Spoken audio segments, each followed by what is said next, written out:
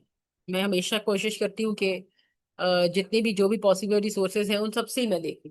تو ان سب میں میرا چونکہ دھیان ریسرچ کی طرف ہوتا ہے، تو میں ویڈیو ایڈیٹنگ وغیرہ مجھے نہیں آتی، شور شرابہ یہ سب آپ اگنور کرنی۔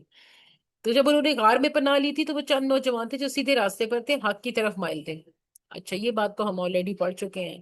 تو یہاں پر دعا تھی بہت اچھی کہ انہوں نے کہا، اے ہمارے رب، ہم اپنے پاس سے رحمت فرما عطا کر، اور اپنی رحمت کے ذریعے ہمیں نیکی کی توفیق عطا فرما، اور برائی سے بچا لے، اور ثابت قدمی عطا فرما۔ تو رحمت سے مراد کیا ہے؟ رحمت سے مراد آخرت میں مغفرت اور دشمنوں سے امن میں ہونا اور دنیا کا رزق ہے۔ تین چیزیں دیکھیں، میں نے آپ کو یہاں پہ رحمت کی الگ سی چیزیں بتائی تھی نا۔ میں نے آپ کو بتایا تھا کہ جو رحمت ہوتی ہے وہ کیا ہے؟ سکون ہو گیا، حفاظت ہوگی، اللہ کی خصوصی نگاہ ہوگی۔ اور یہاں پہ نکت ہاشمی صاحبہ نے جو فرمایا ہے رحمت کے بارے میں، انہوں نے کہا ہے کہ یہ مراد، اس سے مراد آخرت میں مغفرت ہوگی، دشمنوں سے امن میں ہونا، اور دنیا کا رزق بھی ہونا۔ دیکھیے کتنا اچھا ہوتا ہے جب آپ دو تین مفسروں کو دیکھتے ہیں تو آپ کو اور بھی ورڈز کلیئر ہو جاتے ہیں۔ تو اگر ہم کہیں کہ رحمت جو ہے وہ آخرت میں مغفرت بھی رحمت ہے، دشمن سے امن میں ہونا، سکون میں ہونا، حفاظت میں ہونا، اللہ کی خاص کرم ہونا ہمارے اوپر، اور پھر دنیا کا رزق، اور رزق میں تو ساری چیزیں آ جاتی ہیں، آپ کی مال دولت، آپ کا ایمان، سبھی کچھ آ جاتا ہے۔ تو پھر کیا ہے کہ اللہ سبحانہ تعالیٰ نے نبی پاک صلی اللہ علیہ وآلہ وسلم کی ایک بہت پیاری اور اچھی دعا ایک اور بھی ہے یہاں پر، جو وہ کرتے تھے کہ اے اللہ، ہمارے تمام امور کو انجام کو اچھا بنا دے، تمام امور کے انجام کو اچھا بنا دے، اور ہمیں دنیا کی رسوائی اور آخرت کے عذاب سے بنا دے۔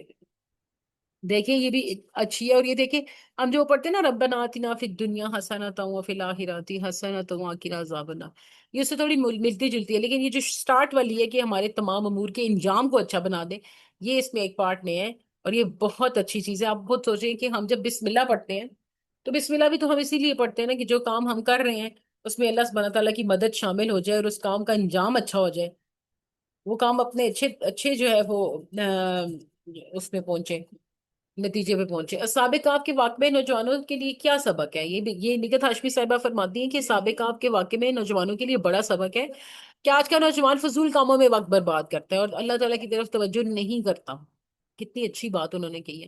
جبکہ اصحاب کہف نے اپنے وقت کو بچایا، اور دنیا کے سب سے بڑے کام یعنی اللہ کے دین کو بچانے کو کہ اور اس کے دوسروں تک پہنچانے کی کوشش کی تھی۔ آپ کو پتہ ہے یہ جو تمام لوگ، جو میں نے شاید سٹارٹ میں بھی کہا تھا کہ جو ٹائم نہیں ہوتا ہمارے پاس قرآن کے لیے، لوگ کہتے ہیں نا کہ ہمارے پاس ٹائم نہیں ہے، تو عموماً پھر یہی بات ہوتی ہے ذہن میں کہ قرآن کیا صرف ان لوگوں کے لیے نازل ہوا ہے جو صرف فارغ ہے؟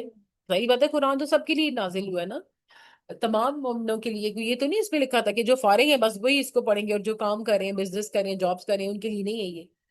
تو جیسے انہوں نے اپنا وقت فضول کاموں میں برباد نہیں کیا، دین کو بچانے کے لیے کیا، اور اس کو دوسروں تک پہنچانے کی کوشش کی تھی نا، اس کا ہی ان کو یہ پھر کرنا پڑا کہ اپنی جان بچانے کے لیے اور ایمان بچانے کے لیے ان کو غار میں جانا پڑا۔